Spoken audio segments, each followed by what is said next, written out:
People pass away, there's two kinds of smells. RNs have been giving me all the details that I didn't ask for, by the way, but okay. People die every day in hospitals, right? And who is taking care of them? Nurses, CNAs, people like that. One of my friends is an RN. They said that when someone passes, this kind of scared me a little bit. It'll either be peaceful or it'll be like terror. The peaceful passing leaves like this sweet smell in the room. Very calm. The loved one says sometimes that they see other loved ones coming back to collect them. But on the flip, that other part, they'll start crying out that their feet are burning. They'll say that they're very hot. They start screaming about dark beings in the corner of the room. One even said that the one that was passing grabbed a loved one and said, "They're real," then screamed out and passed away. Oh my God. The emails that I got, she was a nurse for the ICU. There was a patient in there that was a ward of the state. He already had a DNR. Yes.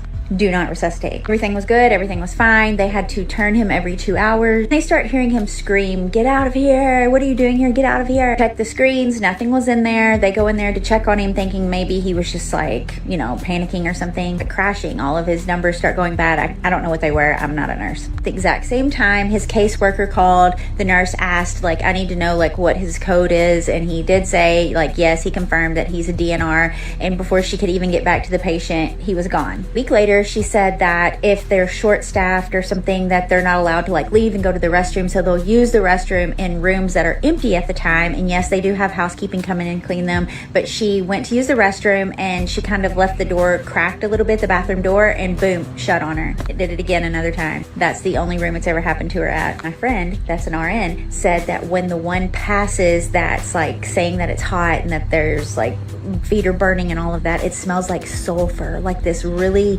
horrid, scary smell. Can't be explained from coming from anywhere in the body. Am I a nurse? No. But do I believe him? Yes. Are you an RN, a nurse, or anything like that? Have you ever had anything happen to you like that? Have you ever smelled that smell? I need to know if that happens to other people. I can 100% confirm that what this lady says is the absolute truth. I have an experience with this.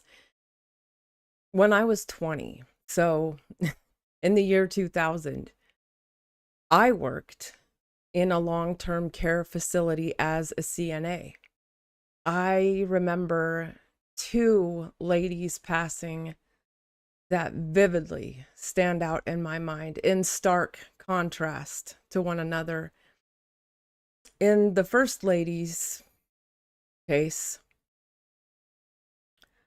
I remember we would be called to her room. She would pull the call light and she would be screaming about there being fire in her room. And me being a 20-year-old immature girl, kind of thought that was maybe a little humorous at the time. I don't now, obviously. But I didn't know what was going on. I just thought that this lady was losing her mind, because she was up, she was walking around. But one day she started seeing a fire in her room. And so we would have to go get a bucket and pretend like we were putting the fire out, and it would calm her down.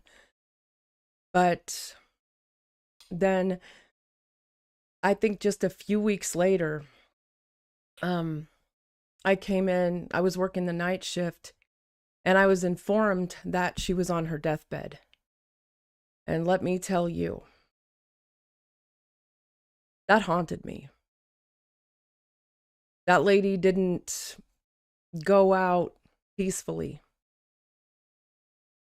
It took a while for her to pass, and it was very painstaking for her and everyone else involved. In stark contrast to that, there was a lady on the other side of the hall that I was there for, also for her passing. And I was getting her ready for bed one night, and I could see it all over her face.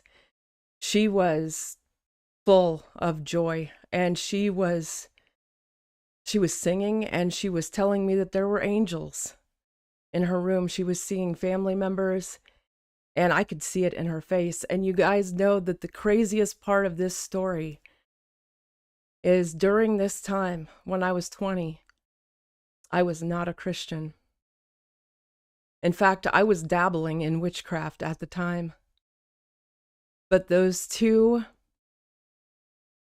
instances stuck with me. They spoke to me. And 2 years later, I gave my heart to Jesus. So tonight, if you are on the fence, I want to implore you to give your life to him. You will never regret it. It starts with a prayer. It starts with a confession of faith, but it doesn't end there. Choosing God every single day is a commitment. It's a choice. Just like choosing to love someone, every day is a choice. So, I won't keep you guys. I saw that this video was going viral, and I normally don't jump on viral bandwagons, but this one I did because I had a story as well. And I figured if someone could be blessed by that, then praise the Lord. So, as always, I love you all. God bless you. And I will see you in the next video.